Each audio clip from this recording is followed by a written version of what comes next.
Hello everyone, welcome again to Sirji academy YouTube classes. तो हमारा जो कंसेप्ट था, जो सेशन चला था मैथमेटिक्स में, लास्ट हमने 6 लेक्चर जो है इसमें कवर अप किए थे, जिसमें लगभग आपके 18 to 20 चैप्टर्स हमने कवर अप किए हैं। आज जो हमारा 7th लेक्चर है वो आपका डिपेंड है आपका trigonometry, height and distance and probability के ऊपर। आज जो हमारा कंसेप्ट रहेगा, मेन जो हमारा आज कंसेप्ट है आपका ट्रिग्नोमेट्री, यहां पे आपका ट्रिग्नोमेट्री भी आएगा and height and distance and probability. यहां से भी एग्जाम में क्वेश्चन जो है पूछे जाते हैं हर एक एग्जाम में, ना कि अकेले टेट में ही, चाहे वो आपका पटवारी का है, फ्रेश गार्ड है, पुलिस है, चाहे पंचायत सेक्रेटरी है। तो ये इंपॉर्टेंट चैप्टर है हमारे प्रोबेबिलिटी का, हाइट एंड डिस्टेंस का और आपका ट्रिग्नोमेट्री का। तो इनसे रिलेटेड जो भी हमारे क्वेश्चन रहेंगे, इंपॉर्टेंट क्वेश्चन रहेंगे, उनको हम आज कवर अप करेंगे।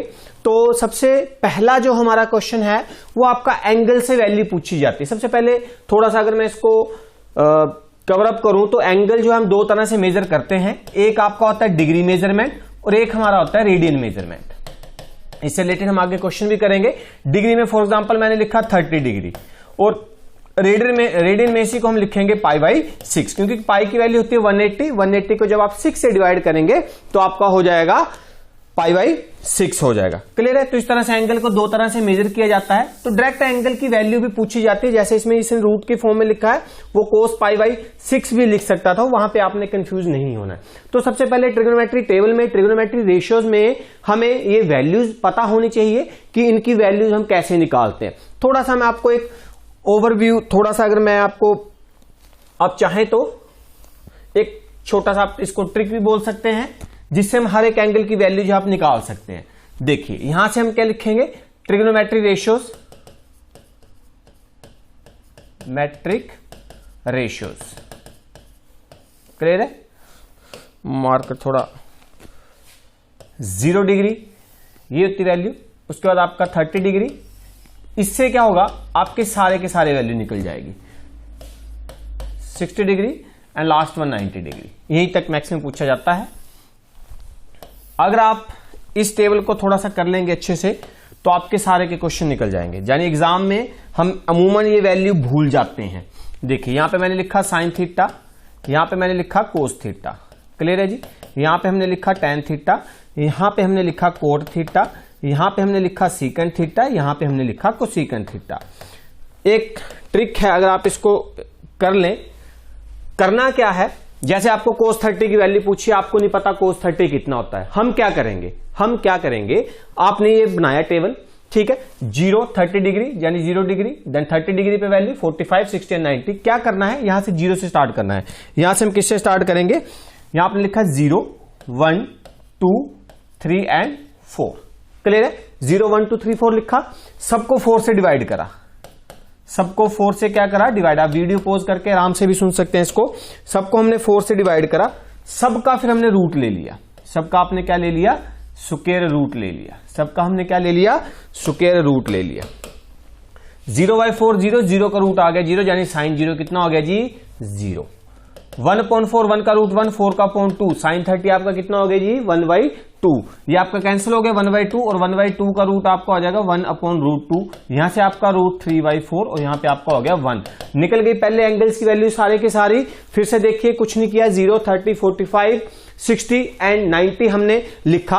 वहां पर नीचे हमने sine theta, cos theta, tan theta, cot theta, secant and cosecant लिखे।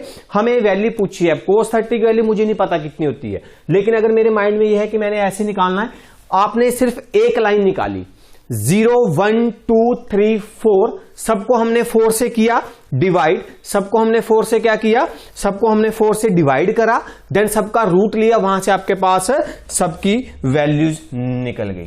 क्लियर है?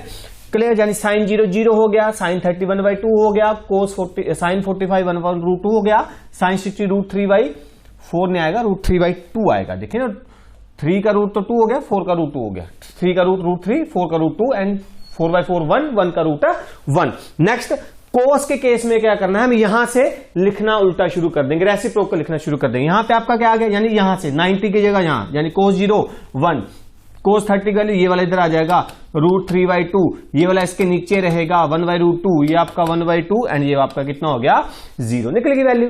यानी आपने सिर्फ एक रो निकालनी है साइन वाली, वहां से आपकी कोस वाली रो जो है वो निकल जाएगी। यहां आपने 1 लिखा, √3/2 लिखा, 1/√2 लिखा, 1/2 लिखा, देन आपने 0 लिखा, यानी कोस 0 1, कोस 30 √3/2, हमारा यही आंसर था कोस 30 √3/2। Option A is the right answer. यहां से ऑप्शन ए आपका क्या था, राइट आंसर था। क्लियर है भी। इसी तरह अब दोनों ये भी पूछ सकता है कि दोनों की वैल्यू किस एंगल के ऊपर सेम होती है, तो यहां पे साइन 45 और कोस 45 दोनों सेम होते हैं। निकल गए दो वैल्यूज। अब एग्जाम में आपको कोस 30 पूछा तो आपने सिर्फ इतना टेबल बनाना है, सारा नहीं बनाना है। जो आपको पूछा है tan, अब हमारा tan क्या होता है, tan आपका क्या रहता है, ये आपका कोट थीटा था। चलिए tan हमारा क्या होता है, tan थीटा हमारा होता है साइन थीटा बटा कोस थीटा, ये होता है tan आपका होता है साइन थीटा बटा कोस थीटा, यानी साइन थीटा 0/1 कितना हो गया जी 0, 1/2 अपॉन √3/2, 2 से 2 कैंसल, 1/√3, यहां से 1/√2 अपॉन 1/√2 कैंसल, कितना हो गया जी 1 हो गया। यहां से आपका क्या है √3/2 अपॉन 1/2, 2 से 2 कैंसल, क्या हो गया जी √3, 1/0 कितना हो गया जी इन्फिनिटी हो गया। कितना हो गया इन्फिनिटी, यानी tan 0 0, tan 30 1/√2, tan 45 1, tan 60 √3, ये आपका कितना हो गया इन्फिनिटी। इजी है क्योंकि tan थीटा साइन थीटा बटा कोस से सिर्फ एक लाइन निकालनी, सारे के सारे निकल जाएंगे। कोट के केस में क्या करना है, कोट के केस में आपने इसको उल्टा लिखना शुरू कर देना है, या फिर ऐसे भी हम लिख सकते हैं कि जो आपका कोट थीटा होता है वो 1/tan थीटा होता है। देखिए 1/tan 1/0 कितना हो जाएगा इन्फिनिटी, या फिर यहां से लिखना शुरू कर दो इन्फिनिटी हो गया। उसके बाद आपका यहां से √3 हो गया, ये 1 हो गया, ये आपका 1/√3 हो गया, ये आपका कितना हो गया 0 हो गया, क्योंकि इन्फिनिटी/0 होता है 1। तो यहां से आपकी वैल्यू ये आ गई, इन्फिनिटी आ गई, √3 1, 1/√3 और आपका कितना आ गया 0 आ गया। नेक्स्ट हमारा यहां से क्या आएगा सीकेंट थीटा। सीकेंट थीटा किसका रेसिप्रोकल होता है 1/cos थीटा, क्या होता है जी 1/cos थीटा। तो 1/1 कितना हो गया 1, 1/√3/2, 2/√3 रेसिप्रोकल होता जाएगा, √2 हो जाएगा, 1/2 का रेसिप्रोकल 2, 1/0 का इन्फिनिटी हो जाएगा। देन आपका कोसेकेंट थीटा, कोसेकेंट के केस में हमने क्या करना है, कोसेकेंट के केस में हमने इसको उल्टा लिखना शुरू कर देना है। कोसेकेंट आपका 1/sin थीटा होता है, वैसे करेंगे तो भी निकल जाएगा, या इस वाली रो को आप ऐसे लिखना शुरू कर दो, 2 हो गया, √2 हो गया, 2/√3 होगी, यानी आपका 1 हो गया। तो यानी यहां से आप सारा टेबल निकाल सकते हैं। अब एग्जाम में मान लो उसने आपको पूछा है कोसेकेंट 30, फॉर एग्जाम्पल उसने पूछा है कोसेकेंट 30, अब हम सारा थोड़ी ना निकालेंगे, हम क्या करेंगे, हम सिंपल साइन निकालेंगे। साइन 30 निकल गया, अब साइन 30 मेरा यहां से निकल गया, तो कोसेकेंट 30 क्या होगा आपका cosecant 1/sin 30, that is 1/sin 30, 1/1/2, तो आंसर कितना आ गया 2 आ गया। तो स्मार्ट वर्क करना होता है, हमें सिर्फ अगर एक रो निकालने आपको पता चल गई, बाकी सारे के सारे पता चले। तो ये पहला क्वेश्चन तो बिल्कुल डायरेक्ट वैल्यू निकालनी थी, लेकिन मैंने यहां से आपको सारे का सारा क्वेश्चन बता दिया कि आप कोई भी ऐसे वैल्यू आप निकाल सकते हैं। यहां से आपका ऑप्शन ए जो था वो राइट आंसर था, हम पहले टिक कर चुके हैं, √3/2 आपका क्या था राइट आंसर। क्लियर है। चलिए नेक्स्ट सेकंड क्वेश्चन के ऊपर चलते हैं। यहां से भी क्वेश्चन एग्जाम में पूछा जाता है। अब जैसे उसने बोला sin a = 3/4, ट्रिग्नोमेट्रिक रेशियो जो है आइडेंटिटी कहां काम करती हैं, वो काम करती हैं राइट एंगल ट्राइंगल के ऊपर, राइट एंगल ट्राइंगल के ऊपर। ABC मान लो ये आपका राइट एंगल है। अब हमने ये आपने पढ़ा होगा कि ट्रिग्नोमेट्रिक रेशियोज की वैल्यू क्या होती है, जैसे आपका ये आ गया साइन थीटा, यहां पे कोस थीटा, यहां पे टेन थीटा, यहां पे आपका कोसेकेंट होता है, यहां पे आपका सीकेंट, यहां पे हमारा कोड। पंडित बद्री प्रसाद हर भोले, यानी कि साइन थीटा हमारा क्या हो गया परपेंडिकुलर अपॉन बेस, क्या हो गया आपका perpendicular upon base. Cos theta हमारा क्या हो गया base upon hypotenuse, tan theta हमारा क्या हो गया परपेंडिकुलर अपॉन बेस। इसी तरह हमारा कोसेकेंट थीटा क्या हो गया हाइपोटेनियस अपॉन बेस। उसी तरह हमारा सीकेंट थीटा क्या हो गया, सॉरी हाइपोटेनियस अपॉन परपेंडिकुलर आना था, हाइपोटेनियस अपॉन परपेंडिकुलर, ये आपका हाइपोटेनियस अपॉन बेस। उस तरह कोट थीटा आपका बेस अपॉन परपेंडिकुलर, ये एक दूसरे के रेसिप्रोकल भी हैं। क्लियर है जी। तो यहां से अब ये आपको चीज पहले पता होनी चाहिए, यहां से ये वाला क्वेश्चन तभी कैलकुलेट कर पाएंगे। अब देखिए यहां से हमने क्या करना है, फिर से देखते हैं इसको हमने क्या करना है। अब यहां पे आपको दे रखा है जी साइन ए बी सी, जो भी हमें एंगल दिया होगा साइन ए, यानी साइन ए जो है वो आपका एक्यूट एंगल होगा। एक चीज ये भी याद रखेंगे कि हमें एंगल कौन सा लेना है। क्लियर है। ये आपके एक राइट एंगल ट्राइंगल है जिसे हम समकोण त्रिभुज बोलते हैं। ए बी सी 90 डिग्री का कोण, ये आपका बेस, ये आपका परपेंडिकुलर, ये आपका हाइपोटेन्यूज। साइन ए हमें दे रखा है 3/4, यानी बेस आपका कितना हो गया, परपेंडिकुलर आपका कितना हो गया 3 हो गया, क्योंकि हमें साइन थीटा पता है, sine theta perpendicular upon hypotenuse, ये आपका कितना हो गया 4। सबसे पहला काम आपको इन क्वेश्चन में बेस निकालना है। पाइथागोरस थ्योरम लगाएंगे, दैट इज हाइपोटेन्यूज का square, perpendicular square plus base square. 4 का स्क्वायर आपका 16, ये आपका 9 प्लस बेस का स्क्वायर, 16 में से 9 जाएंगे कितना आ जाएंगे 7, और इधर बेस आपका हो गया √7। कितना हो गया जी √7। अब यहां से उसने कोस ए पूछा है, कोस ए यानी cos theta, Pandit Badri B हर बेस अपॉन हाइपोटेनियस, यानी बेस हमारा कितना आ गया जी √7, हाइपोटेनियस हमारा 4, √7/4, option B is the right answer. इसी तरह अगर वो आपको बाकी के पूछे कोस वगैरह या टेन वगैरह, तो हम बाकी के भी इससे सोल्व आउट कर सकते हैं। क्लियर है। तो यहां से हम बाकी की वैल्यूज भी निकाल सकते हैं। एक चीज यहां पे और ध्यान रखेंगे, फॉर एग्जांपल उसने आपको साइन ए दे रखा है और उसने आपको कोस सी पूछा है। क्या पूछा है, कोस सी। तो बेस और परपेंडिकुलर आपस में इंटरचेंज हो जाते हैं। ए और सी का मतलब होता है एक्यूट एंगल, लेकिन हमने किसको बेस लेना है और किसको परपेंडिकुलर लेना है, वो साइड, वो भुजा जिसके ऊपर एक 90 डिग्री का एंगल बने और एक न्यून कोण बने, यानी एक्यूट एंगल बने। अब इस साइड के ऊपर 90 डिग्री का भी और एक्यूट एंगल बन रहा है। उसने साइन ए बोला इसलिए मैंने ये बेस लिया। अगर उसने साइन सी बोला होता तो हम इस वाली को बेस लेते और इसको हम परपेंडिकुलर लेते। क्लियर है। अब आपकी ये वैल्यू निकल गई। फॉर एग्जांपल उसने कोस सी पूछा होता, क्या पूछा होता, कोस सी। तो कोस सी पंडित बद्री बेस, अब बेस ये नहीं आएगा, बेस आपका ये आएगा 3, बेस अपॉन हाइपोटेनिस आपका सेम रहेगा। बेस और हाइपोटेनिस आपका हमेशा सेम रहता है, परपेंडिकुलर बेस चेंज हो जाते हैं अकॉर्डिंग टू अगर उसने साइन ए बोला है या सी बोला है। जिसको उसने अगर साइन ए बोला है, कोस सी निकालने को बोला है, तो ये बेस होना था, ये परपेंडिकुलर होना था। ये चीज नोट रखेंगे। क्लियर है।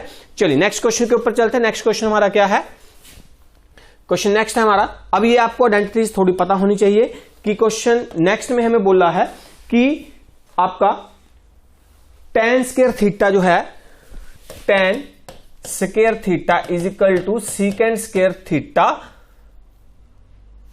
प्लस क्या हो जाएगा आपका 1 हो जाएगा। tan स्क्वायर थीटा आपका क्या हो जाएगा, सीकेंड square theta, tan square theta आपका यहां से सीकेंड स्क्वायर थीटा -1 होगा। यहां से नन ऑफ दीज ऑप्शन आएगा, -1, ऑप्शन डी आपका राइट आंसर रहेगा। यहां पे आपका क्या आएगा, tan square theta is equal to secant square theta -1 आएगा। तो tan square theta is equal to option D आपका क्या रहेगा, राइट आंसर रहेगा। यहां पे सॉरी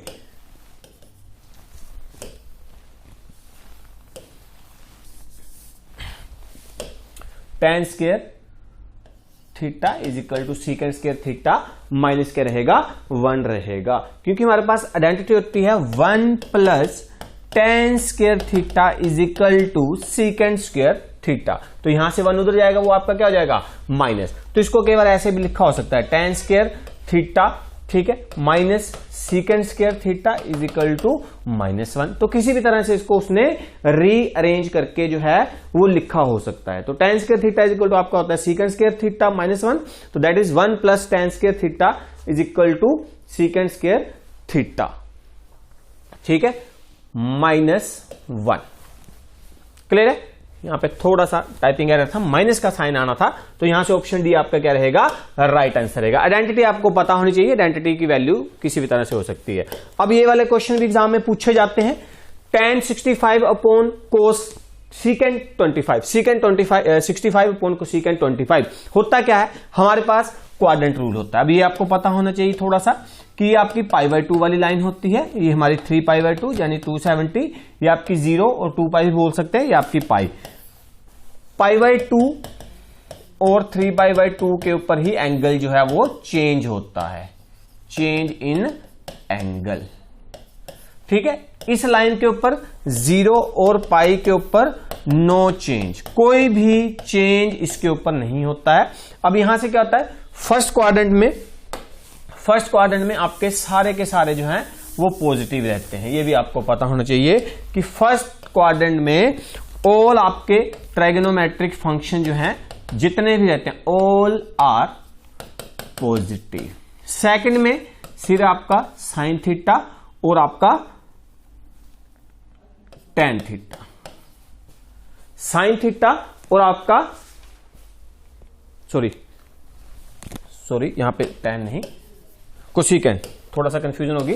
साइन थीटा और कोसिकेंट थीटा दोनों जानी जो ऑपोजिट होंगे वो आपके क्या रहेंगे, पॉजिटिव रहेंगे सेकंड क्वाड्रेंट में। बाकी सारे के सारे आपके क्या रहेंगे, नेगेटिव रहेंगे। जो आपका थर्ड क्वाड्रेंट है यहां पे आपका टेन थीटा एंड कौन सा, कोट थीटा, ये आपके पॉजिटिव रहेंगे, बाकी सारे के रहेंगे नेगेटिव। फोर्थ में आपका cos theta and secant theta, ये आपके पॉजिटिव रहेंगे और बाकी सारे के क्या रहेंगे, नेगेटिव रहेंगे। यानी अगर यहां से हम बात करें कि साइन कैसे चेंज होता है, जैसे साइन π/2 प्लस थीटा, यानी sine π/2 plus theta, sine π/2 plus theta आगे जा रहा है, सेकंड क्वाड्रेंट में जा रहा है। यानी सेकंड क्वाड्रेंट में साइन क्या होता है, पॉजिटिव, लेकिन वो चेंज किस में होगा, कोस थीटा में चेंज हो जाएगा। इसी तरह अगर मैं बात करूं कि कोस π/2 प्लस थीटा, देखिए कोस π/2 प्लस थीटा, ये देखना, ये सारा देखना है, कोस π/2 प्लस थीटा। कोस जो है π/2 प्लस थीटा यानी 90 प्लस थीटा सेकंड में आएगा। सेकंड में कोस क्या होता है, नेगेटिव होता है, तो यहां पे माइनस साइन आ गया, लेकिन कोस चेंज किस में होगा, साइन थीटा में। साइन थीटा जो है वो कोस में चेंज होता है और जो कोस थीटा है वो साइन में चेंज होता है। क्लियर है। टेन थीटा जो है वो आपका कोट थीटा में चेंज होगा और जो कोट थीटा है वो टेन थीटा में। कोसिकेंट थीटा जो हमारा वो सीकेंट थीटा में चेंज होगा और जो सीकेंट थीटा हमारा किस में चेंज होगा, कोसिकेंट थीटा में। क्लियर है। तो ये थोड़ा सा आपको पता होना चाहिए। अब यहां से क्वेश्चन कैसे करेंगे, अब देखिए कोस सीकेंट 65 डिग्री और आपका दूसरा है आपका कोसिकेंट 25 डिग्री, किसी एक को एक में चेंज कर लेंगे। देखिए यहां से हम क्या करेंगे, कोसिकेंट 65, तो क्या मैं इसको ऐसे लिख सकता हूं, secant 90 minus 25 degree upon cosecant 25, तो हमारा है ही है।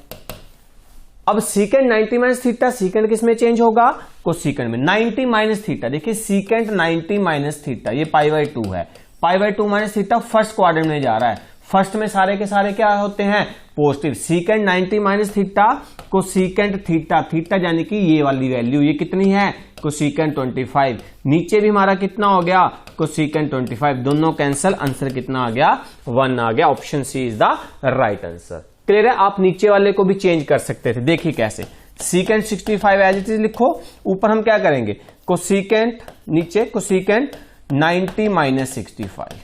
अब कोसिकेंट 90 माइनस 65 किसमें, cosecant 90 minus theta, secant theta में, यानी सीकेंट 65 कैंसिल, आंसर कितना हो गया आपका 1। Option C is the right answer. Clear है। चलिए क्वेश्चन नंबर 5 के ऊपर चलते हैं। और मैंने स्टार्टिंग में बोला था एंगल दो तरह से मेजर किया जाता है, एक आपका डिग्री में, एक आपका रेडियन में। Convert 3π/2 into degree. करना क्या है, जब भी डिग्री में चाहिए तो मुझे साथ में इस तरह से साइन लगा होगा 0 डिग्री, तो ऐसे सारे आपके डिग्री लगे।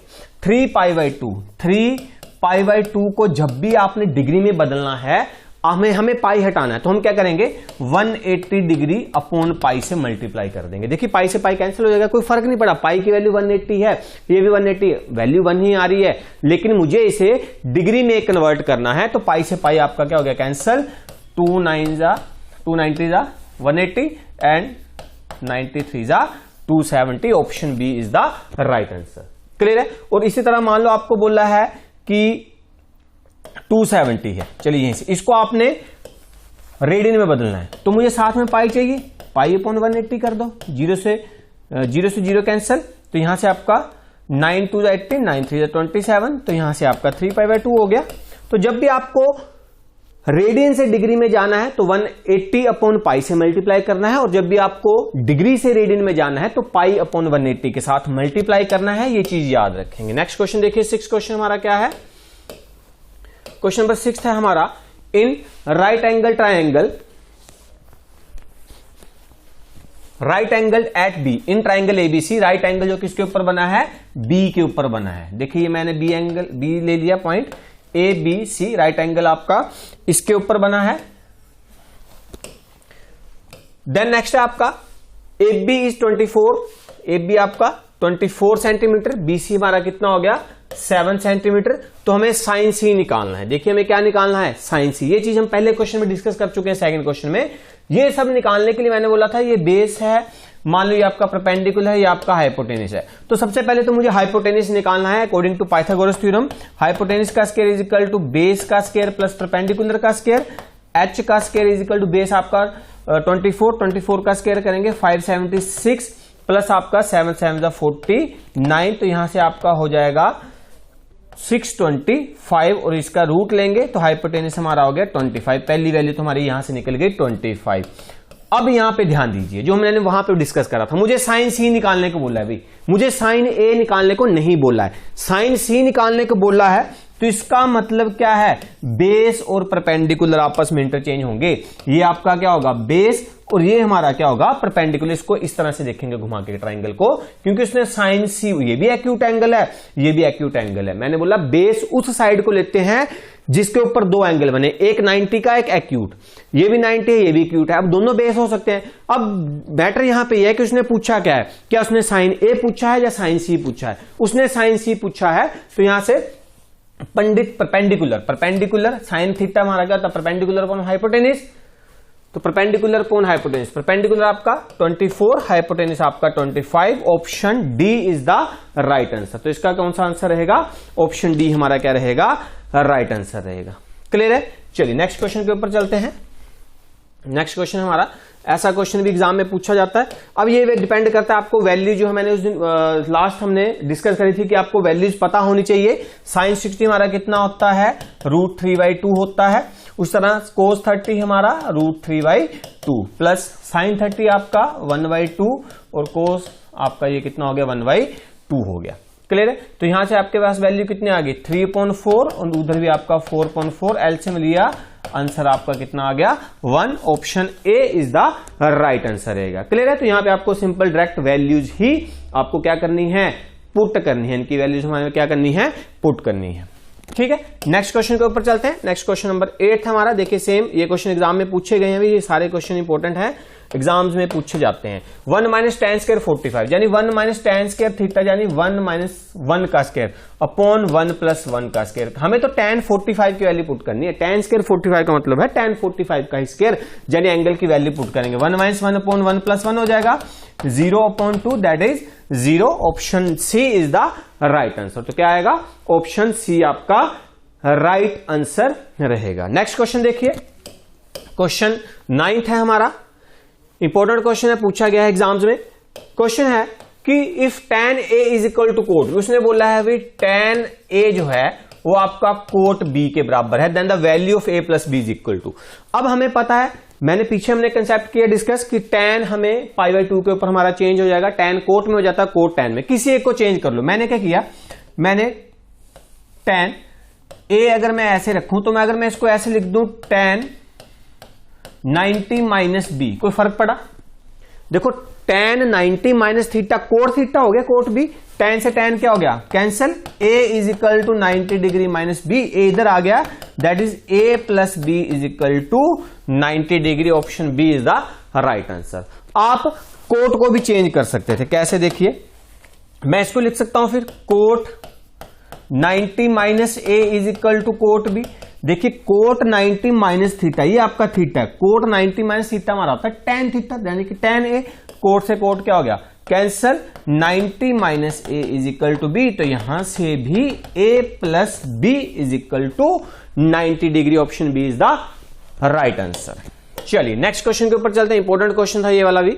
नेक्स्ट है आपका फाइंड द मिनिमम वैल्यू। हमें क्या करना है यहाँ पे, मिनिमम वैल्यू फाइंड करनी है किसकी, साइन स्क्वायर थीटा और कोस की पावर 4 थीटा की। तो यहां से जो साइन थीटा और कोस थीटा की जो मिनिमम वैल्यू रहेगी वो आपकी 45 के ऊपर रहती है। मिनिमम वैल्यू इनकी,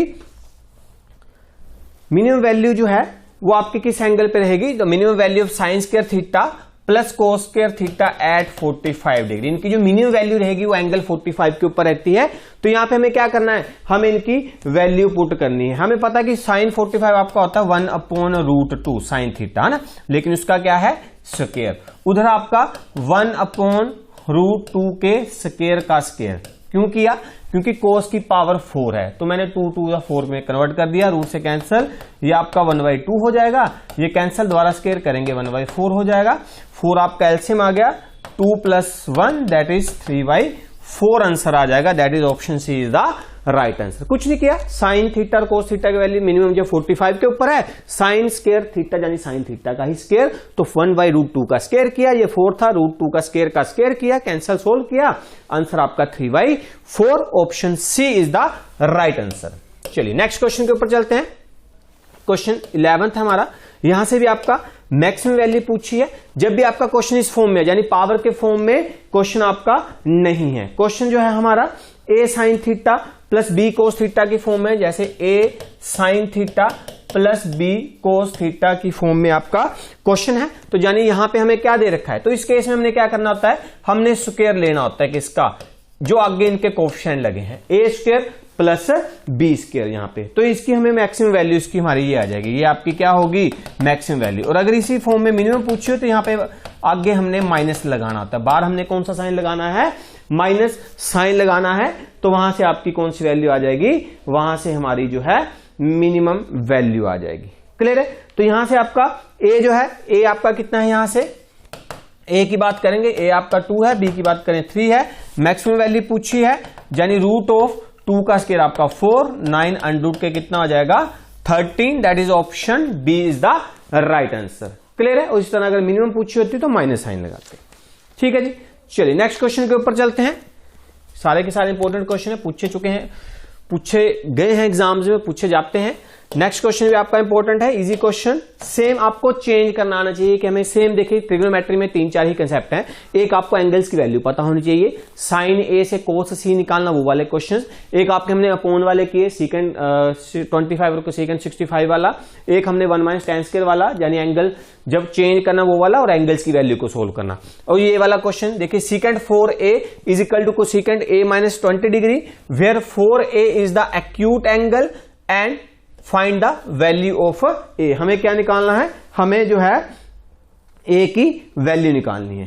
क्लियर है। तो जो हमारे पास ए की वैल्यू होगी, देखिए हमारे पास क्या, यहां से आपके पास क्या पूछा है, फाइंड द वैल्यू ऑफ ए। अब सेकंड 4a, चेंज करिए इसको भी, सीकेंड को चाहे कोसेकेंड में बदल लो, चाहे कोसेकेंड को सीकेंड में बदल लो। मैं इसको ऐसे लिख सकता हूं, कोसेकेंड 90 - 4a, वही कोसेकेंड 90 - थीटा आपका सीकेंड थीटा होता है, तो हो गया सीकेंड थीटा। सामने वाले को हम ऐसे लिखते हैं, कोसेकेंड आपका क्या है, a - 20 डिग्री। ये दोनों क्या हो गए, कैंसिल। यहां से आपका 90 - 4a is equal to a - 20। a आपका इधर आ गया, माइनस के 4a माइनस के a माइनस के 20 माइनस के कितने हो गए 90, माइनस के 5a is equal to minus के 110, माइनस से minus cancel, a is equal to 110/5, then a is equal to आपका 22 degree. Option D is the right answer. ठीक है। चलिए नेक्स्ट देखिए, नेक्स्ट क्वेश्चन 13 है हमारा। Find the value of, value हमें फाइंड करनी साइन 22995 की। तो जब भी ऐसा क्वेश्चन है हमें क्या करना है, देखिए हमें अब साइन 360 तक जाना है, लेकिन ये उससे भी आगे है। जब भी ऐसा क्वेश्चन आए आपको इसको डिवाइड करना है, आपको इसको किसके साथ डिवाइड करना है, हमें इसको जो डिवाइड करना है 360 के साथ। जब आपने इसको 6 के साथ मल्टीप्लाई किया, 0 6 6 36, 3 6 3 18, 18 और 3 आपके हो गए 21। सोल्व किया 5 3, यानी आपने सिंपल 135 की वैल्यू निकालनी है। किसकी वैल्यू हमने निकालनी है, साइन 5 की वैल्यू निकालनी है। तो साइन 135 यानी कि हमें अब सोल्व करना है साइन 135, क्योंकि यहां पे कंप्लीट 6 जो है सर्कल आपके 6 राउंड जो कंप्लीट हो गए, तो यहां से हमारा जो रिमाइंडर बचा हमें साइन 135 की वैल्यू जो आपके साइन 2295 डिग्री के इक्वल रहेगी। अब साइन 135 की वैल्यू नहीं है तो वो आपका क्या था, sine of 90 plus 45 degree. Clear है? इसको ऐसे भी कर सकते हैं। चलिए दोबारा देखिए इसको। जब आपने यहां तक किया, अब हम इसको क्या करेंगे, साइन 135 डिग्री, 135 है नहीं है, चेंज करेंगे कोस में, क्योंकि साइन 90 प्लस थीटा, तो साइन 90 प्लस थीटा कितना ऐड करूं, 135 आ जाए, 90 में 45 ऐड करते हैं। Sine 90 plus theta cos theta होता है, कोस ऑफ 45 आ गया। अब कोस 45 हमारा कितना होता है, 1/√2 होता है। साइन और कोस दोनों सेम होते हैं, तो 1/2 option A is the right answer. 1/√2 आपका इसका आंसर रहेगा, ऑप्शन ए हमारा इसका क्या है, राइट आंसर है। क्लियर है? तो ये ट्रिग्नोमेट्री से रिलेटेड सारे के सारे क्वेश्चन थे। नेक्स्ट आपका इसकी एप्लीकेशन से रिलेटेड क्वेश्चन है, जिसको हम हाइट एंड डिस्टेंस भी बोल देते हैं। उससे रिलेटेड क्वेश्चन जो एग्जाम्स में पूछे जाते हैं, तो वहां पे भी आपका बेस, परपेंडिकुलर और हाइपोटेनिस वाला कंसेप्ट जो है वो आपका यूज होगा। क्वेश्चन है आपका, a circus artist is climbing a 20 metre long rope. एक सर्कस आर्टिस्ट जो है वो 20 मीटर लंबी रस्सी के ऊपर चढ़ रहा है। अ circus artist is climbing, that is, मान लो वो ये आपके 20 मीटर लंबी रस्सी के ऊपर वो आपका चढ़ रहा है। Which is tightly stretched to a from the top of a vertical pole, ये आपका पोल हो गया, इसके साथ रस्सी टाइट है, एंड द ग्राउंड, और ग्राउंड के साथ। Find the height of the pole, हमें ये वाली हाइट हमें क्या करना है, फाइंड करनी है। If the angle made by the rope on the ground level is 30 degree, ये वाला एंगल हमें कितना डिग्री का दे रखा है, 30 डिग्री। इसमें भी दो तरह के एंगल मेजर होते हैं, एक आपका होता है angle of elevation. Angle of elevation का मतलब जो आपका ग्राउंड से ऊपर बनता है, जैसे मैं यहां से उस कोने में देखूं तो मेरी आंखों से वो वाला जो एंगल है वो आपका एलिवेशन है। और एक आपका होता है angle of depression. Angle of depression होता है जब हम बिल्डिंग के ऊपर से नीचे की तरफ देखें तब जो एंगल बन रहा है उसको हम एंगल ऑफ डिप्रेशन बोलते हैं। तो यहां पे एंगल ऑफ एलिवेशन ये आपका बन रहा है, ये मैंने ट्राइंगल ले ली, मान लो ABC। जब भी एप्लीकेशन यूज होंगी ये हमेशा राइट एंगल ट्राइंगल के ऊपर, सिंपल सी बात है, ट्रिग्नोमेट्री का कंसेप्ट जो है हमेशा आपका राइट एंगल ट्राइंगल के ऊपर ही यूज होगा। तो यहां से आपका, आप देखो हमें क्या दे रखा है, हमें एक तो आपको हाइपोटेनिस दे रखा है, हाइट हमने जाने कि ये आपका परपेंडिकुलर है या हाइपोटेनिस है, कंफ्यूज नहीं होना है, ये आपका बेस है। अब हमें क्या बोला है, हमें बोला है जी आपका एंगल जो है वो 30 डिग्री का है, आप हाइट निकालिए। हमें क्या निकालना है, हाइट निकालनी। अब यहां पे कंसेप्ट यूज होगा वही आपका ट्रिगोनोमेट्रिक रेशियोज वाला, यानी पंडित बद्री प्रसाद हर हर बोले। मुझे यहां पे पता है कि जो साइन थीटा होता है वो आपका परपेंडिकुलर अपॉन हाइपोटेनिस होता है कि नहीं होता है। यहां पे साइन और टेन वाला मैक्सिमम कंसेप्ट चलता है, क्योंकि मुझे निकालना ही है हाइट, तो मुझे ये चीज चाहिए और ये चीज चाहिए। अगर मुझे बेस निकालना होता पंडित बद्री प्रसाद, मुझे कोस वाला चलना था, कोस वाला कंसेप्ट चलना था। अब मुझे हाइट बोलिए, हाइट यानी कि साइन थीटा। साइन थीटा कितना जी, साइन हमारा 30 डिग्री, परपेंडिकुलर हाइट हमने निकालनी है, हाइपोटेनिस मेरा 20 है। तो साइन 30 जो है, साइन 30 हमारा कितना होता है, साइन 30 हमारा होता है 1/2 हाइट अपॉन 20, 110, ये 10 इधर गए, यानी हाइट आपकी कितनी आ गई, 10 मीटर। तो पोल की जो हाइट थी option B is the right answer, यानी कि 10 मीटर। क्वेश्चन देखने में ये टफ लगते हैं लेकिन बिल्कुल ही इजी है, आपको कुछ नहीं करना, आपको ट्राइंगल बनानी है, राइट एंगल जो आपको बोला है, जो बेस दिया है तो बेस लिखेंगे, हाइपोटेनिस दिया तो हाइपोटेनिस लिखेंगे, हाइट दी है तो हाइट लिखेंगे, एंगल ऑफ एलिवेशन हमें दिया होगा, वहां से आपने वैल्यू निकालनी है। नेक्स्ट क्वेश्चन देखिए क्या है इसका।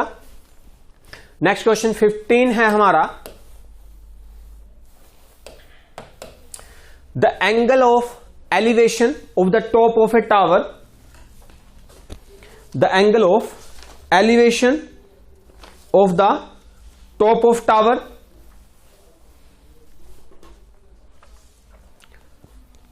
from a point on the ground which is 30 meter away from the foot of tower is 30 degree, find the height of tower। अब यहां पे हमें क्या दे रखा है, उसने बोला है angle of elevation from the top of tower, tower के टॉप से, from the foot of tower which is 30 metre away from the foot of tower, यानी इस पोल की हाइट का इस यहां से जो एंगल है वो 30 डिग्री दे रखा है, और ये जो पॉइंट है वो पोल के फुट से which is 30 metre away from the foot of the tower.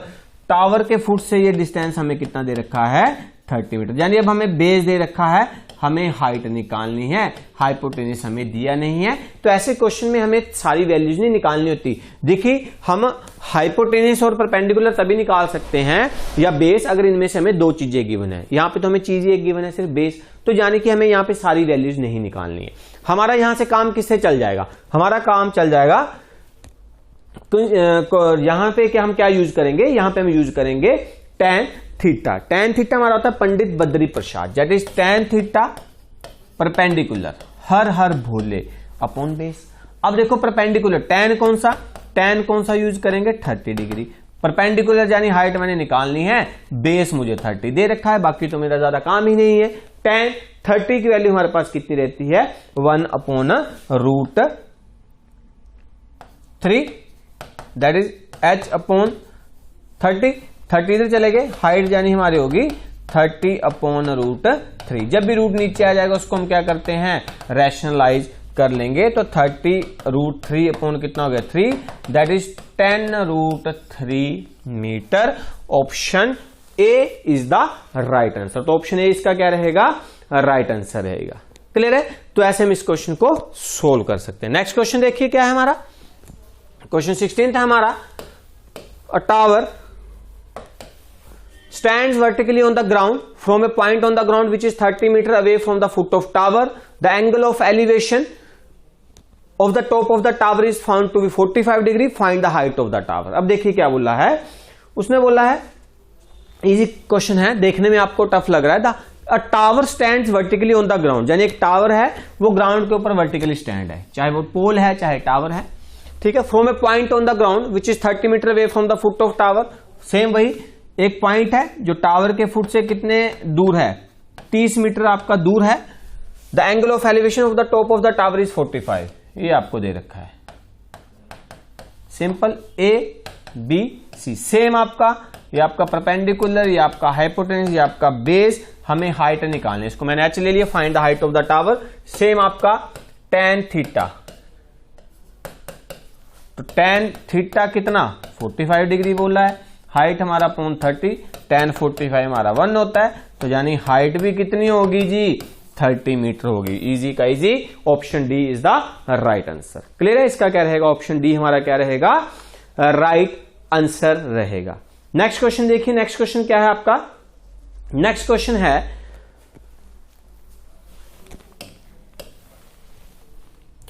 What is angle of elevation. अब इसमें हमें क्या निकालना है एंगल ऑफ एलिवेशन निकालना है। पहले हमें एंगल ऑफ एलिवेशन दिया होता था, अब यहां पे हमें एंगल ऑफ एलिवेशन फाइंड करना है। What is the angle of elevation of the sun when the shadow of a pole is √3 times of its length. हमें क्या बोला है, हमें एंगल ऑफ एलिवेशन फाइंड करना है किसका सन का, जब एक शैडो ऑफ पोल, या मान लो आपका पोल है, इसके ऊपर जब सन की शैडो पड़ रही है, तो जो शैडो है, अब ये पोल है, इसकी शैडो इधर आएगी। अगर एंगल ऑफ एलिवेशन बन रहा है तो shadow of the pole is √3 times, यानी ये वाला जो डिस्टेंस है ये हमें √3 टाइम्स दे रखा है हाइट ऑफ द पोल। फिर से देखिए, what is the angle of elevation of the sun when the shadow of a pole, एक पोल की शैडो जो है वो उसकी हाइट का यानी उसकी लेंथ का √3 टाइम्स है। अब मान लो मैंने इसकी लेंथ ले ली 1 मीटर, कुछ भी ले लिया, इसकी जो शैडो आएगी वो कितनी आएगी √3 आएगी, यानी ये वाले मान लो ये 10 है तो 10√3 होगा, √3 टाइम्स है ना, 3 है तो 3√3 होगा, 1 है तो 1√3 यानी √3 हो गया। अब हमें क्या निकालना है, इसकी हाइट निकालनी है, सॉरी हमें इसमें एंगल ऑफ एलिवेशन निकालना है। सिंपल निकल जाएगा, सॉरी ये हमें एंगल निकालना है, 45 दिया नहीं, हमें निकालना है। यहां पे कंसेप्ट का यूज होगा tan theta perpendicular upon base. देखो होना चाहिए कि नहीं होना चाहिए, क्योंकि मुझे हाइट दे रखी है, लेंथ यानी कि परपेंडिकुलर वो मैंने 1 ले ली, उसका जो बेस है वो √3 टाइम्स है। जो मर्जी लेंगे, चाहे 10 लेंगे तो 10√3 होगा, 10 से 10 कैंसिल होगा। मान लो आपने हाइट 10 ले ली तो इसका ये आपने हाइट ले ली यानी परपेंडिकुलर, बेस इसका √3 टाइम्स 10√3 कैंसिल नहीं हो रहा 10 से 10 जब आप परपेंडिकुलर अपॉन बेस लगाएंगे, क्योंकि एंगल निकालने के लिए मेरा यही कंसेप्ट चलेगा, परपेंडिकुलर अपॉन बेस वाला मुझे यहां से मिल रहा है तो मैं इसको अप्लाई करूंगा।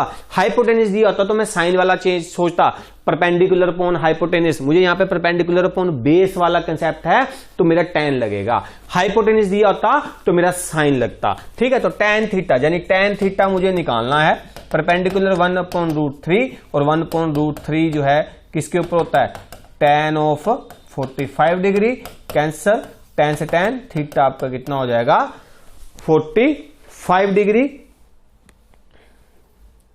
सॉरी 30, यहां पे tan 30 रहेगा आपका, 45 तो हमारा 1 होता है, 45 हमारा कितना होता है, 45 हमारा 1 होता है भाई, 45 हमारा होता है 1, 45 हमारा होता है 1, tan 30, तो यहां से थीटा हमारा कितना हो गया 30 degree, option A is the right answer. 45 तो हमारा 1 होता, हमने टेबल से देखा, तो tan 30 आपका राइट आंसर रहेगा। नेक्स्ट क्वेश्चन देखते हैं, क्वेश्चन 18 है हमारा, सेम यहां पे भी हमें एंगल ऑफ एलिवेशन फाइंड करना है। What is the angle of elevation of the sun when the shadow of a pole is of height is x metre is x/√3 metre. Same हमें क्या बोला है, जब भी आपको हाइट एंड डिस्टेंस से रिलेटेड क्वेश्चन आएगा आपको ट्राइंगल यूज करनी ही है।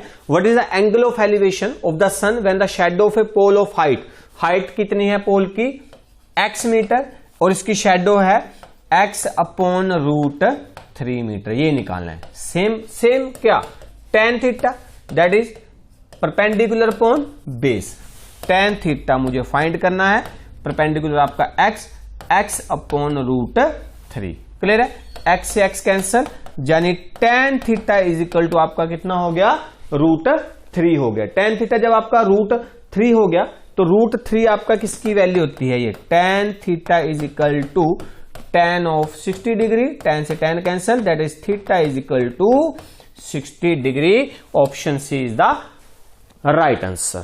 क्लियर है, तो इस तरह से आपने हाइट एंड डिस्टेंस के क्वेश्चन सोल्व करने हैं। नेक्स्ट क्वेश्चन देखिए, नेक्स्ट क्वेश्चन है आपका प्रोबेबिलिटी से रिलेटेड, इंपॉर्टेंट कंसेप्ट है, क्वेश्चन हर एक एग्जाम में यहां से पूछा जाता है, बिल्कुल इजी कंसेप्ट है। अगर प्रोबेबिलिटी का आप ध्यान से देखेंगे तो what is the probability of an impossible event. सबसे पहला प्रोबेबिलिटी हमारा होता है number of favourable outcomes divided by total number of outcomes. Probability of event को हमेशा इस तरह से डिनोट करते हैं, प्रोबेबिलिटी ऑफ ई, यानी इवेंट कोई हम काम कर रहे हैं, चाहे हम वो क्वाइन टॉस कर रहे हैं, चाहे हम डाइस फेंक रहे हैं, चाहे आपका कोई काम हो रहा है। अब उसने बोला प्रोबेबिलिटी ऑफ इम्पॉसिबल इवेंट, यानी जो काम हो ही नहीं सकता, जो काम आपका हो ही नहीं सकता उसकी प्रोबेबिलिटी हमारी कितनी होती है। So probability of impossible event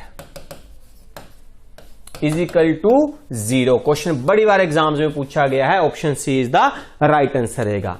for example, मान लो मैंने बोला कि मैंने एक डाइस फेंकी, क्लियर है। अब डाइस लूडो जब हम खेलते हैं उसके ऊपर 6 अंक होते हैं, 6 डिजिट होते हैं, 1 से लेकर 6 तक नंबरिंग रहती है। अब मैंने बोला कि मैंने डाइस फेंकी, क्या प्रोबेबिलिटी है नीचे गिरने पर 7 आए। अब क्या प्रोबेबिलिटी में डाइस में क्या 7 होता है, नहीं होता, 6 तक होते हैं। तो इसका मतलब वो कौन सा इवेंट पूछ रहा हूं मैं, इम्पॉसिबल, जो हो ही नहीं सकता। तो इम्पॉसिबल इवेंट की प्रोबेबिलिटी कितनी होती है, 0 होती है। इसी तरह आपका श्योर इवेंट की प्रोबेबिलिटी पूछा जाता है, प्रोबेबिलिटी ऑफ श्योर इवेंट, जो होगा ही होगा उसकी प्रोबेबिलिटी कितनी होती है, 1 होती है। सेम डाइस वाली एग्जांपल, मान लो मैंने बोला डाइस फेंकी, क्या प्रोबेबिलिटी है कि एक नेचुरल नंबर आए। अब जब हम डाइस फेंकेंगे तो उसके सैंपल स्पेस हमारे क्या होता है, 1 2 3 4 5 6, सारे के सारे नेचुरल नंबर हैं। तो probability of natural number, formula number of favourable outcomes, कितनी फेवर में आउटकम्स कितनी है, 6, divided by total number of outcomes, यानी प्रोबेबिलिटी में डाइस में 6 फेस हैं तो बटा 6, आंसर कितना आ गया, 1 आ गया। क्लियर है, तो इम्पॉसिबल इवेंट की प्रोबेबिलिटी 0 और श्योर इवेंट की प्रोबेबिलिटी 1। नेक्स्ट है आपका a coin is tossed, 2 coins are tossed simultaneously, find the probability of getting 1 head 1 tail. सबसे पहले यहां से क्वेश्चन पूछा था, मान लो आपको एक कॉइन फेंका, अब अ coin is tossed, find the probability of getting head. अब देखो यहां से प्रोबेबिलिटी ऑफ हेड कितनी हो जाएगी, 1/2, प्रोबेबिलिटी ऑफ टेल कितनी हो जाएगी, 1/2, क्योंकि सैंपल स्पेस के अंदर टोटल आउटकम्स है मेरी 2। अब हेड पूछा है, इसमें हेड कितनी बार है, सिर्फ एक बार। टेल पूछा, टेल कितनी बार है, एक बार। तो ये आपका हो गया एक कॉइन का केस। अब हमें तो पूछा है 2 कॉइन्स का, हमें पूछा है 2 कॉइन्स का केस।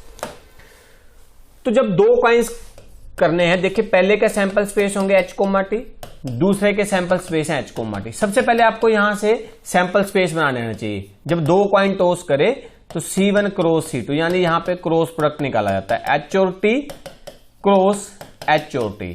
तो पहले का होगा आपका हेड हेड फिर head tail, tail head, tail tail. Clear है? ये आपके सैंपल स्पेस बने। टोटल कितने हो गए? 4। ये भी आपको बताते हैं, एग्जाम में ऐसे भी पूछा जा सकता है कि अगर मान लो आपने 2 कॉइन टॉस करे तो total number of sample space कितने होंगे। तो यहां से total number of sample space देखिए 2 की पावर 2, ये क्या आया? 2 आपका होता है फेस। कॉइन के कितने फेस हैं? 2 हैं, तो 2 की पावर 2 कितने सैंपल स्पेस बनेंगे?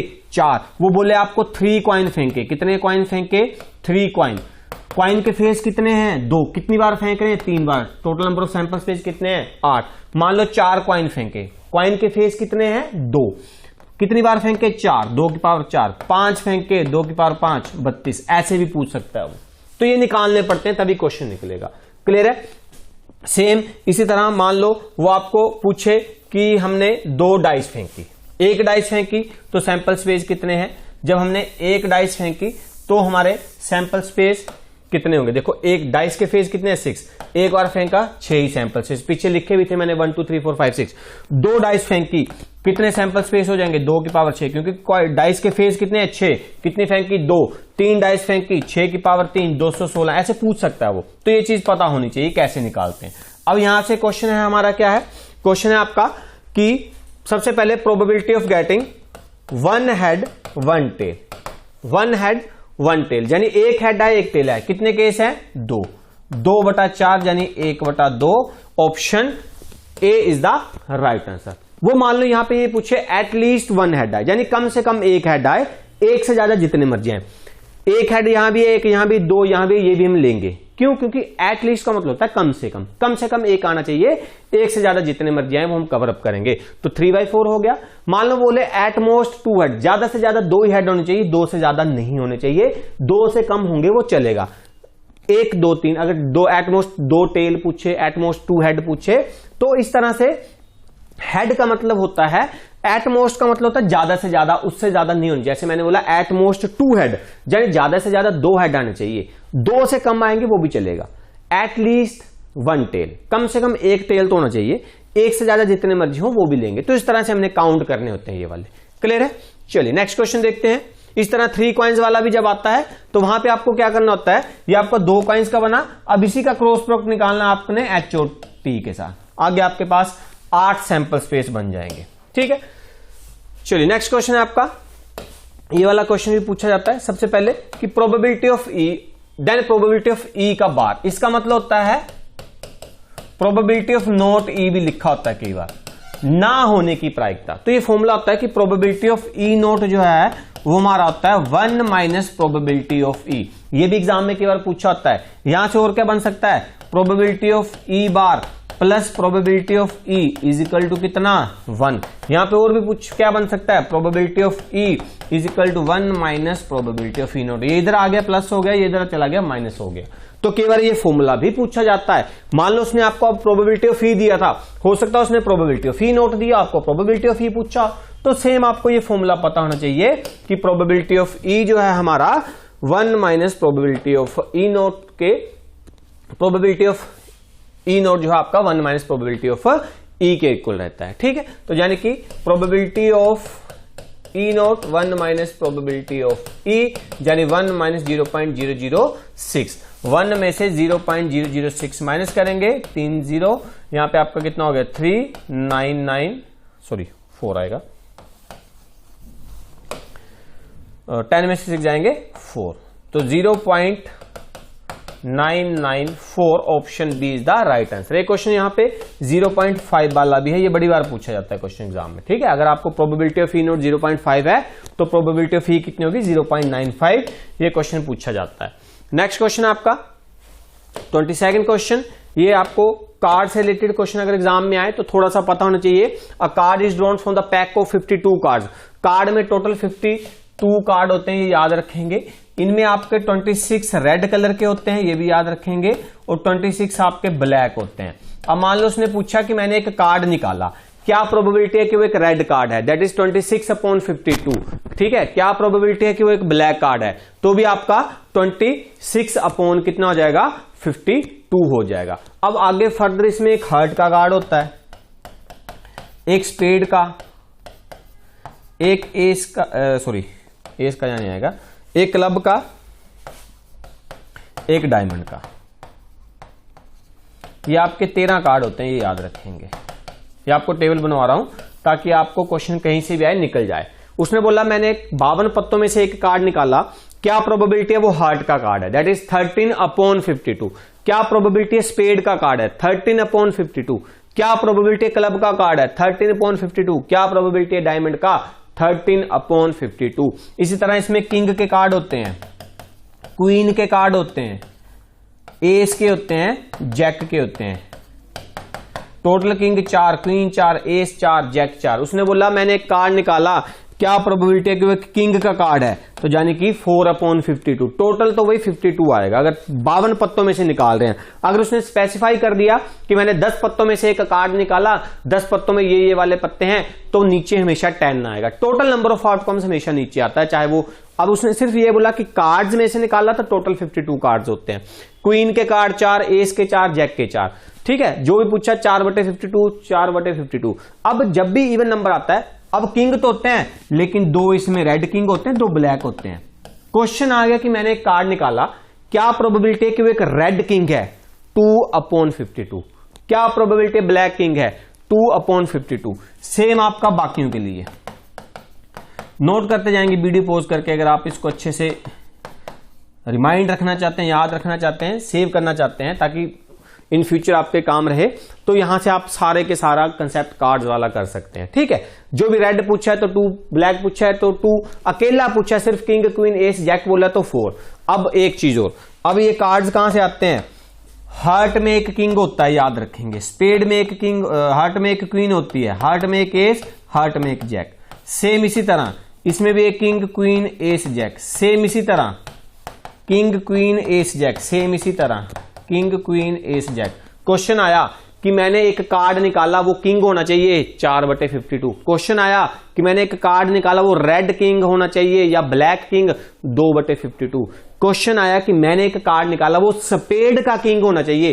स्पेड में कितने किंग होते हैं, एक, दैट इज 1/52। स्पेड की क्वीन होनी चाहिए, 1/52। स्पेड का ही एस, 1/, स्पेड का ही जैक, 1/52। सेम इसी तरह अगर स्पेड का पूछा है, हार्ट का पूछा है, क्लब का पूछा है, डायमंड का पूछा है, क्लियर है। लास्ट इसमें total number of face card, card के पत्तों में फेस कार्ड जिनके ऊपर चेहरे बने होते हैं वो 12 होते हैं। कितने होते हैं, 12। एक कार्ड निकाला, क्या प्रोबेबिलिटी है वो फेस कार्ड है, 12/52। क्या प्रोबेबिलिटी है कि वो रेड फेस कार्ड है, 6/52। क्या प्रोबेबिलिटी है वो ब्लैक फेस कार्ड है, 6/52। क्योंकि 6 ही रेड होंगे, 6 ही कौन से होंगे, ब्लैक होंगे, याद रखेंगे। नेक्स्ट क्वेश्चन, तो यहां पे क्वेश्चन हमने कंसेप्ट तो करे लेकिन क्वेश्चन रह गया हमारा। क्वेश्चन था हमारा, card is drawn from 52 cards, what is the probability that drawn card is either king और स्पेड। अब देखिए किंग कितने होते हैं, 4। क्वेश्चन क्या पूछा है, स्पेड कितने होते हैं, 13। क्वेश्चन पूछा है या तो किंग होना चाहिए या तो स्पेड होना चाहिए, तो टोटल कितने हो गए, टोटल मानी फेवरेबल आउटकम्स कितनी होगी, पॉसिबल फेवरेबल आउटकम्स कितनी होगी, 17। नहीं, उसने बोला या तो किंग या तो स्पेड। अब देखो 13 के अंदर एक किंग नहीं आता, इन 4 में से एक किंग या आता है, तो यहां टोटल कितने किंग बच गए, 3। तो टोटल मेरे जो कार्ड हैं वो 16 हैं। सो प्रोबेबिलिटी ऑफ इवेंट यानी आइदर किंग और queen 16/52, 4/13। Option B is the right answer. ये चीज याद रखेंगे, ऑप्शन बी हमारा क्या रहेगा, राइट आंसर रहेगा, 4/13। ठीक है जी, चलिए नेक्स्ट है हमारा 23rd क्वेश्चन। 23rd में हमें बोला है अ bag contains 20 good bulb and defective bulb. जो गुड बल्ब है वो 20 है, जो डिफेक्टिव है वो 15 है। टोटल हमारे पास 35 बल्ब हो गए, ठीक है। अ bulb is drawn which is good and put aside. एक बल्ब निकाला जो कि अच्छा है और उसको साइड में रख दिया, यानी 35 में से एक बल्ब निकाल लिया गुड। अब गुड बैग में कितने बच गए, 19। Again a bulb is drawn, what is the probability that drawn bulb is defective. अब फिर से एक बल्ब निकाला, probability of defective, number of favourable outcomes, defective के फेवर में कितने बल्ब हैं, 15। But total number of outcomes, total कितने, 35 नहीं, अब कितने हैं, 34 हैं, क्योंकि एक बल्ब निकाल के साइड में रख दिया है हमने। पहले एक निकाल लिया गुड बल्ब, उसको साइड में रख दिया, तो that is 15/34। Option C is the right answer. इसी क्वेश्चन में अगर आपको यह पूछा होता कि what is the probability that is good bulb, अगर दोबारा गुड बल्ब निकालना होता तो गुड वल्लभ के फेवर में कितने हैं 20 नहीं 19/34 क्योंकि एक गुड निकल चुका था पहले ही, तो 19/34। क्लियर है, क्वेश्चन आता है यहां से भी। नेक्स्ट क्वेश्चन देखिए 24, a dice, 2 dices are thrown simultaneously. मैंने पीछे बताया कि जब 2 डाइस थ्रो करते हैं तो 36 सैंपल स्पेस बनते हैं, वो कैसे थोड़ा सा ये देख लेंगे। 36 सैंपल स्पेस 1 1 1 2 1 3 1 4 1 5 1 6। इसी तरह से हमारे कौन सी लाइन चलेगी 2 1 वाली 2 2 वाली कहां तक 2 6। इसी तरह हमारी 3 1 वाली से लेकर 3 6 हो गए। हर एक लाइन में 6 आपके पास आउटकम्स आ रही हैं। इस तरह हमारी 5 1 वाली कहां तक 5 6 वाली। इसी तरह हमारी 6 1 वाली कहां तक 6 6 तक। ये टोटल हमारे पास हो गए 36। यानी पहली डाइस पर भी 1 आया, दूसरी पे भी 1 आया, पहली पर 1 आया, दूसरी पे 2, पहली पे 1 आया, तीसरी पे 3, इसी तरह दूसरी पे 1, पहली पे 2 आया, दूसरी पे 1, दोनों पे 2 2। क्वेश्चन पे चलते हैं। 2 dices are thrown simultaneously, find the probability of getting 1 even 1 odd number. एक इवन होना चाहिए, एक क्या होना चाहिए ओड। ये 1 1 दोनों ओड हैं, 1 2 एक इवन एक ओड। एक केस ये हो गया 1 4, एक केस ये 1 4 1 6, एक केस ये 3 केस हो गए। हर एक लाइन में आपको ऐसे 3 केस मिलते जाएंगे। टोटल हमारे पास फेवरेबल आउटकम्स हो जाएंगी 18 upon total number of outcomes 36, 18/36 1/2। Option A is the right answer. Clear है, ऑप्शन ए हमारा क्या रहेगा राइट आंसर रहेगा। तो इस तरह से आपको 36 पहले ये लिखने हैं। क्वेश्चन यहां से ये भी पूछा जाता है कि दोनों के ऊपर सेम नंबर होना चाहिए, यानी यहां पे 1 1 2 2 3 3 4 4 5 5 6 6, तो आपका सिर्फ 6/36 आएगा। क्वेश्चन ये भी पूछा जाता है दोनों का सम 7 होना चाहिए, जैसे 1 6 का सम 7 आ जाएगा, 2 5 का 7 आ जाएगा, ठीक है, 3 4 का, 4 3 का, 5 2 का, 6 1 का, 6/36। देखने हमें कि कौन कौन से फेवरेबल आउटकम्स बन रहे हैं अकॉर्डिंग टू क्वेश्चन। सम पूछ सकता है, डिफरेंस पूछ सकता है, डिवाइड पूछ सकता है, प्रोडक्ट पूछ सकता है, सेम नंबर पूछ सकता है, इवन ओड पूछ सकता है। तो आपको सैंपल स्पेस बनाने आना चाहिए, क्वेश्चन आपका निकल जाएगा। तो 1/2 इसका राइट आंसर था। एंड द लास्ट क्वेश्चन इस सेशन का 25th, that is A card is drawn from the 52 card. Find the probability of getting face card. ये मैंने पीछे किया। Probability of face card. Total number of face card है हमारे 12/52, 4 is the 12, 13 4 the 52, 3/13। Option B is the right answer. तो ये था हमारा आज का सेशन जो हमारा डिपेंड था trigonometry, height and distance, probability के ऊपर। होप आपने ये क्वेश्चन अच्छे से समझे होंगे, इनको आपने राइट डाउन किया होगा। अगर आप एग्जाम क्रैक करना चाहते हैं तो ये आपके इंपॉर्टेंट क्वेश्चंस हैं आपके TET exam point of view से, एंड साथ ही साथ बाकी जितने भी आपके चाहे पुलिस है, पटवारी है, फॉरेस्ट गार्ड है, पंचायत सेक्रेटरी है, जितने भी आपके एग्जाम्स हैं उनमें ये क्वेश्चन आपके लिए बेनिफिशियल रहेंगे। सो ये हमारे 7 सेशन हमारे कंप्लीट हुए। नेक्स्ट लेक्चर के अंदर हम मिलेंगे नए चैप्टर्स के साथ। Thank you so much.